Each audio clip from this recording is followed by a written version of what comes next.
প্রথমেই একটা কথা বলি, গত দুদিন আমি কোনো ভিডিও আপলোড করতে পারিনি। ব্র্যান্ডের কিছু কাজ আর পার্সোনাল কাজ নিয়ে ব্যস্ত ছিলাম। যারা অনেক দিন ধরে আমাকে ফলো করছো তারা জানো আমি মিশোর প্রোডাক্ট নিয়ে কন্টেন্ট বানাতাম।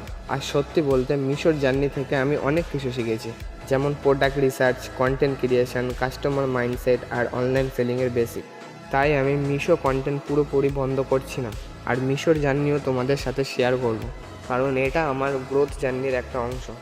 কিন্তু একই সাথে আমি একটা বড় ডিসিশন নিয়েছি। আমি চাই নিজের একটা ব্র্যান্ড বিল্ড করতে, এমন একটা ব্র্যান্ড যেখানে প্রোডাক্টের সাথে আমার নিজের ক্রিয়েটিভিটি আর এফর্ট থাকবে।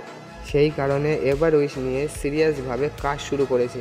এভার উইশে থাকবে মিনি বুককে kitchen, birthday gifts, anniversary gifts, আরও অনেক প্রোডাক্টস। অনেকে শুধু ফাইনাল রেজাল্ট দেখায়, কিন্তু আমি চাই তোমাদের সাথে পুরো জার্নিটা শেয়ার করতে। ওয়েবসাইট সেট আপ থেকে শুরু করে product launching, branding, packaging, order processing, সব কিছু স্টেপ বাই স্টেপ শেয়ার করব।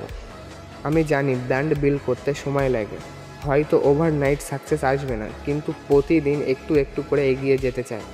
আর যারা এই জার্নিতে শুরু থেকে আছো তাদের সবাইকে অনেক ধন্যবাদ। তোমাদের সাপোর্ট ছাড়া এটা সম্ভব হতো না। এটা ছিল day 13 of building ever wish. আগামী দিনগুলোতে এভার উইশের পাশাপাশি আমার মিশো জার্নিও তোমাদের সাথে শেয়ার করব। তাই ফলো করে পাশে থাকো, কারণ এটা শুধু একটা বিজনেস না, এটা আমার ড্রিম বিল্ড করার জার্নি।